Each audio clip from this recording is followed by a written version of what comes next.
ನಾಪತ್ತೆಯಾದ ಮೀನುಗಾರರ ಪತ್ತೆಗೆ ಸರ್ಕಾರ ನಿರ್ಲಕ್ಷ್ಯ ತೋರುತ್ತಿದೆ ಎಂದು ಮೀನುಗಾರರ ಸಂಘಟನೆಗಳು ಆಕ್ರೋಶ ವ್ಯಕ್ತಪಡಿಸಿವೆ. ಹೀಗಾಗಿ ಮುಂದಿನ ಹೋರಾಟಕ್ಕೆ ಸಜ್ಜಾಗಲು ಭಟ್ಕಳದಲ್ಲಿ ನಡೆದ ಸಭೆಯಲ್ಲಿ ತೀರ್ಮಾನಿಸಲಾಗಿದ್ದು, ರಾಜ್ಯ ಸರ್ಕಾರಕ್ಕೆ ಮನವಿ ಸಲ್ಲಿಸಲು ನಿರ್ಧರಿಸಲಾಗಿದೆ. ಬೋಟ್ ಹಾಗೂ ಮೀನುಗಾರರು ನಾಪತ್ತೆಯಾದ ಕುರಿತಾಗಿ ಮುಂದಿನ ಹೋರಾಟದ ಬಗ್ಗೆ ಭಟ್ಕಳ ವೆಂಕಟಾಪುರದ ಶ್ರೀ ಲಕ್ಷ್ಮೀ ಸರಸ್ವತಿ ಸಭಾಭವನದಲ್ಲಿ ಟ್ರೋಲ್ ಬೋಟ್ ಚಾಲಕರ ಸಂಘದ ವತಿಯಿಂದ ತುರ್ತು ಸಭೆ ನಡೆಯಿತು. ಜನವರಿ 3ರಂದು ತಹಶೀಲ್ದಾರ್ ಮೂಲಕ ರಾಜ್ಯ ಸರ್ಕಾರಕ್ಕೆ ಮನವಿ ಸಲ್ಲಿಸಿ ಮುಂದಿನ ಹಂತದ ಹೋರಾಟಕ್ಕೆ ಸಜ್ಜಾಗಬೇಕೆಂದು ಸಭೆಯಲ್ಲಿ ತೀರ್ಮಾನಿಸಲಾಯಿತು. ಮೀನುಗಾರರ ಪತ್ತೆಗೆ ಸಾಕಷ್ಟು ಪ್ರಯತ್ನ ನಡೆಸಿದ್ದರೂ ಏನೂ ಪ್ರಯೋಜನವಾಗಿಲ್ಲ. ಕೇಂದ್ರ ಹಾಗೂ ರಾಜ್ಯ ಸರ್ಕಾರಕ್ಕೆ ಪತ್ರದ ಮುಖೇನ ಮಾಹಿತಿ ನೀಡಲಾಗಿ ಅವರ ಪತ್ತೆಗೆ ಮನವಿ ಮಾಡಲಾಗಿದೆ. ಆದರೆ ಇನ್ನೂ ತನಕ ನಾಪತ್ತೆಯಾದ ಮೀನುಗಾರರ ಬಗ್ಗೆ ಮಾಹಿತಿ ತಿಳಿದು ಬಂದಿಲ್ಲ. ಸಭೆಯಲ್ಲಿನ ತೀರ್ಮಾನಕ್ಕನುಗುಣವಾಗಿ ತಾಲೂಕಿನಲ್ಲಿ ಮನವಿಯನ್ನು ಸಲ್ಲಿಸಿ ಸರ್ಕಾರಕ್ಕೆ ಬಿಸಿ ಮುಟ್ಟಿಸುವ ರೀತಿಯಲ್ಲಿ ಮುಂದಿನ ಹೋರಾಟಕ್ಕೆ ನಿರ್ಣಯವನ್ನು ತೆಗೆದುಕೊಳ್ಳುತ್ತೇವೆ ಎಂದು ಮೀನುಗಾರ ಪ್ರಮುಖರು ಎಚ್ಚರಿಸಿದ್ದಾರೆ. ನಮ್ಮ ಭಟ್ಕಳದ ನಿಯೋಗದಲ್ಲಿ ನಮ್ಮ 4 ಜನ ಇದ್ರು, ನಮ್ಮೊಟ್ಟಿಗೆ 4 ಜನ ಪೊಲೀಸರು. ಅವರ ಪ್ರಯತ್ನ ತುಂಬ ಮಾಡಿದರು, ಇನ್ನೂ ತನಕ ಏನು ಪರಿಣಾಮಕಾರಿ ಆಗಲಿಲ್ಲ. ಈಗ ನಾವು ಅದರ ಬಗ್ಗೆ ಹೋರಾಟ ಮಾಡಬೇಕು. ಯಾವುದೇ ಒಂದು ಸರ್ಕಾರದ ಕೇಂದ್ರ ಸರ್ಕಾರ ಇರಲಿ, ರಾಜ್ಯ ಸರ್ಕಾರ ಯಾವುದೇ ಒಂದು ರೀತಿಯ ಪರಿಣಾಮ ಆಗ್ತಾ ಇದೆ. ಈಗ ಅದರ ಮುಂದೆ ನಾಳೆ ನಮ್ಮದು ಮಹಾಸಭೆ ಇದೆ ನಮ್ಮ ಮಲ್ಪೆಯಲ್ಲಿ. ಅದಕ್ಕಾಗಿ ಈಗ ಕುಮಟಾದಲ್ಲಿ ನಿನ್ನೆ ತಾನೇ ಅಲ್ಲೆಲ್ಲ ನಮ್ಮ ಮೀನುಗಾರ ಸಮುದಾಯದವರೆಲ್ಲ ಒಗ್ಗಟ್ಟಾಗಿ ಎಲ್ಲ ಸಂಘ ಸಂಸ್ಥೆಗಳು ಒಗ್ಗಟ್ಟಾಗಿ ನಿನ್ನೆ ಮನವಿಯನ್ನೆಲ್ಲ ಕೊಟ್ಟಿದ್ದಾರೆ. ಹಾಗೆ ನಮ್ಮ ತಾಲೂಕಿನಲ್ಲಿ ಅತ್ಯಂತ ಹೆಚ್ಚು ಡ್ರೈವರ್ ನಮ್ಮ ತಾಲೂಕಲ್ಲಿದ್ದಾರೆ. ಇವತ್ತು ಒಳವೇಗತೆಯಿಂದ ಬೈಲೂರು ತನಕ. ಹಾಗಾಗಿ ನಾವೆಲ್ಲ ಒಗ್ಗಟ್ಟಾಗಿ ಅದಕ್ಕೊಂದು ಆ 7 ಜನ ಕುಟುಂಬಕ್ಕೆ ನ್ಯಾಯ ಸಿಗಬೇಕು, ಅವರು ಪುನಃ ಮನೆಗೆ ಬರಬೇಕು.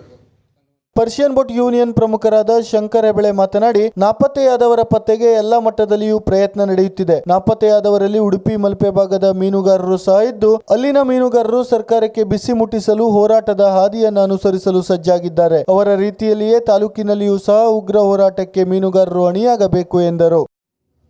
ಈಗ ನಾವು ವೆಂಕಟಾಪುರ ಒಳಗೆ ನುಗ್ಗಿದ್ರೆ ನಮ್ಗೆ ಲಾಸ್ಟ್ ಸಿಕ್ಕುದಿಲ್ಲ 2 ಕಿಲೋಮೀಟರ್ ಕಡಿಮೆ ಕಟ್ಟ, ಅದಾಗಲ್ಲ 25 ಕಿಲೋಮೀಟರ್ ಕೂಡ ಒಳಗೆ ದೊಡ್ಡ ದೊಡ್ಡ ಏರಿಯಾ ಇದೆ ಮತ್ತು ದಟ್ಟವಾದ ಪ್ರದೇಶ. ಅದು ದಟ್ಟವಾದ ಪ್ರದೇಶ ಅಂದರೆ ಸಣ್ಣ ಸಣ್ಣ ಮರಗಳಲ್ಲ, ಅಷ್ಟು ಸಾಧಾರಣ ಏನು ಮಾಡೋದು ಗೊತ್ತಾಗ್ಲಿಕ್ಕಿಲ್ಲ, ಅಷ್ಟು ದೊಡ್ಡ ಏರಿಯಾ.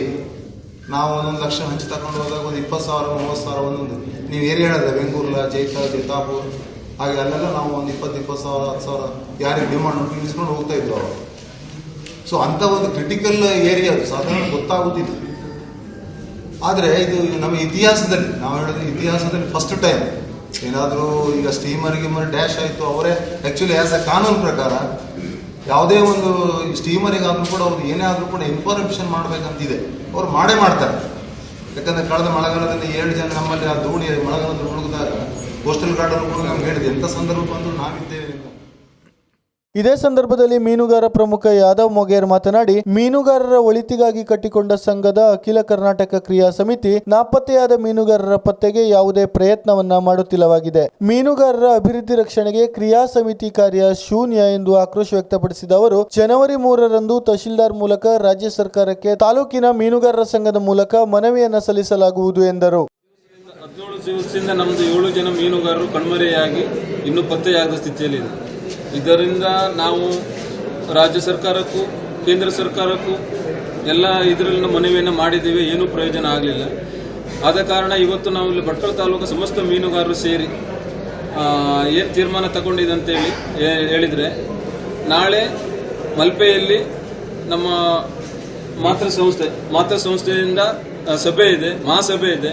ಆ ಸಭೆಯ ತೀರ್ಮಾನ ಆದ ನಂತರ ಇದರ ಬಗ್ಗೆ ಏನು ನಾವು ಉಗ್ರ ಪ್ರತಿಭಟನೆ ಮಾಡಬೇಕು, ಇಲ್ಲ ಬೇರೆ ರೀತಿಯಿಂದ ಯಾವುದಾದ್ರೂ ನಾವು ಗೌರ್ಮೆಂಟ್ ಲೆವೆಲಲ್ಲಿ ಏನು ಪ್ರೆಷರ್ ಹಾಕಬೇಕಂತ ತೀರ್ಮಾನ ಮಾಡ್ತೀವಿ. ತದನಂತರ ನಾವು ನಾಡಿದ್ದು 3ನೇ ತಾರೀಕು ನಾವು ಭಟ್ಕಳದ ಸಮಸ್ತ ಮೀನುಗಾರರೆಲ್ಲ ಸೇರಿ ತಹಸೀಲ್ದಾರರಿಗೆ ಮನವಿ ಮಾಡುವಂಥ ಪ್ರೋಗ್ರಾಮನ್ನು ಇಟ್ಕೊಂಡಿದ್ದೇವೆ. ಆ ಮನವಿ ಮಾಡಿಕೊಂಡು ನಾವು ಅದನ್ನು ಏನಾದರೂ ಮನವಿಗೂ ನಾವು ನಮ್ಮ ಗೌರ್ಮೆಂಟು ಸ್ಟೇಟ್ ಗೌರ್ಮೆಂಟು ಮತ್ತು ಕೇಂದ್ರ ಸರ್ಕಾರ ಸ್ಪಂದಿಸದೇ ಇದ್ದಲ್ಲಿ ಉಗ್ರ ಹೋರಾಟದ ಮಾಡಬೇಕಂತೇಳಿ ಇವತ್ತು ನಮ್ಮ ಮೀಟಿಂಗ್ನಲ್ಲಿ ತೀರ್ಮಾನ ಮಾಡಿದ್ದೇವೆ. ಈ ಸಂದರ್ಭದಲ್ಲಿ ಅನೇಕ ಮೀನುಗಾರರ ಪ್ರಮುಖರು ಉಪಸ್ಥಿತರಿದ್ದರು. ವಿಸ್ಮಯ ನ್ಯೂಸ್, ಎಸ್ ಉದಯ ನಾಯ್ಕ್, ಭಟ್ಕಳ.